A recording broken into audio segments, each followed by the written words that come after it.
اسلام آباد کا یہ ایک علاقہ ہے جہاں آپ ہماری پشت پر دیکھ رہے ہیں خوبصورت بلڈنگز جو کہ انڈر کنسٹرکشن ہے، اور یہ وہ تعمیراتی وہ بلڈنگز ہیں، وہ فلیٹس ہیں جو غریب عوام کو منتقل ہونے تھے۔ یہ عمران خان نے شروع کرائے تھے غریب عوام کو گھر کی سہولت دینے کے لیے، لیکن افسوس کا مقام یہ ہے کہ ایک رجیم چینج کی وجہ سے اتنا بڑا نقصان کیا گیا عوام کا، پاکستان کا اور پوری ہماری آنے والی جنریشن کا،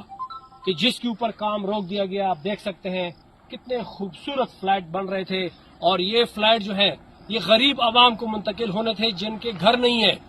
بے گھر ہیں، بے بس تھے، وہ اپنے گھر بنانے کے وہ حیثیت نہیں رکھتے تھے، ان کو یہ منتقل ہونے تھے۔ لیکن جس نے یہ کام رکوایا، یقیناً یہ غریب عوام کے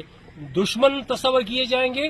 اور جو پاکستانی عوام ہے، عام شہری ہے، ان کے لیے اس قسم کے خوبصورت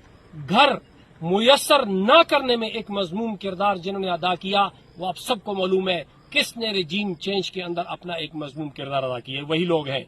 لیکن اگر یہ بن جاتے تو آپ خود دیکھ لیں کتنے خوبصورت کالونی، اور یہ اسی طریقے سے اگر میں ایک سجیشن بھی دوں گا، اسی طریقے سے اگر یہ پلازے بنے، یہ تو 5 منزلہ ہیں، لیکن اگر یہی 10، 15، 20 منزلہ ہائی رائز بلڈنگ بنے، اس سے زمین کی کوریج بھی کم ہوگی، ایگریکلچر لینڈ بھی وہ